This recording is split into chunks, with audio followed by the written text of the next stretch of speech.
Well, President Obama completes his first 100 days in office on Wednesday. Former top Bush advisor and Fox News contributor Karl Rove joins us now with his report card.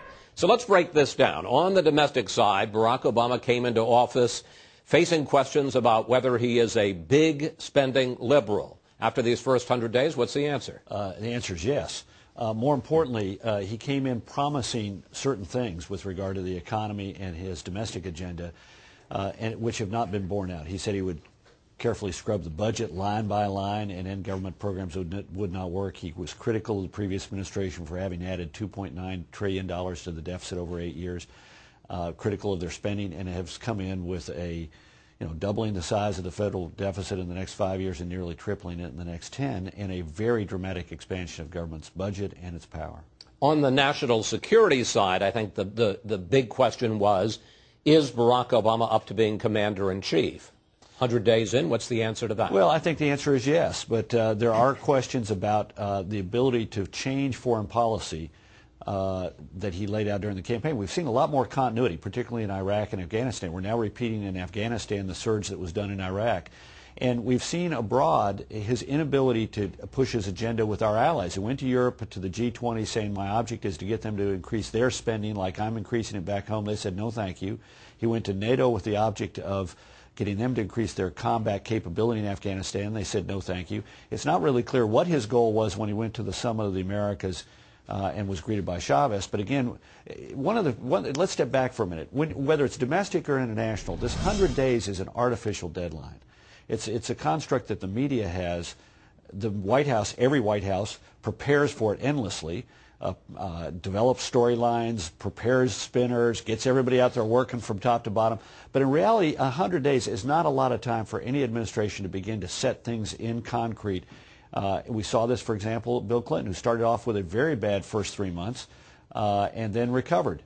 And Jimmy Carter, who started off with a pretty good 100 at first days and then deteriorated after that. You know, you talk about the trip to the Summit, excuse me, of the Americas in Trinidad. If you had been advising President Bush, and to be fair to Barack Obama, he was kind of cornered. Hugo Chavez gets up, cameras are rolling, walks down. It's not like he was Obama was looking for him, walks down, hands him a book, cameras are there. What would you have told President Bush today? Well, first of all, you need to prepare for that moment, and it's amazing to me they didn't prepare for that moment. The first thing you do is you make certain that you are seen with your allies in a highly public and visible way. You're seen with Uribe, you're seen with our other allies throughout the region in a public fashion. And then if he comes your way, if Chavez comes your way and hands you the book, first of all, get rid of it quickly, and don't be sitting there smiling and backslapping. I mean, be polite but grim, if you will, because that photograph of the two of them laughing and smiling together and the two of them caressing the book has been seen, I suspect, throughout the hemisphere in many ways that are not helpful to America's interests. Looking ahead to the next 100 days, and as you say, 100 days really isn't much more than an artificial construct of the media. Looking ahead to the next 100 days and to the first year, what are the big questions in your mind? Well, first of all, the next 100 days really do get us to a reasonable deadline, which is when Congress goes out in August, what have they achieved?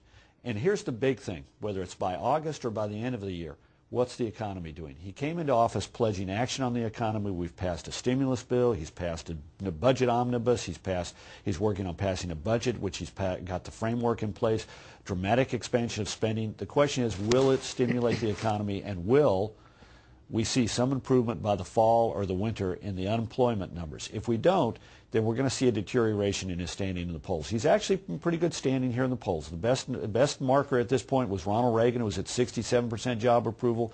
Barack Obama, out of the last 6 presidents, is second with 65. But everybody's sort of bunched in there. I mean, there's the top 4 presidents out of the last 6, their approval ratings are between 62 and 67. So essentially they're grouped together in one place at this point because they all are having a honeymoon. But by the fall, how we're doing on jobs is going to have a big impact on what his numbers are. You and I both know honeymoons end. Yeah, they do. Absolutely. Karl Rove, thank you. Thank you.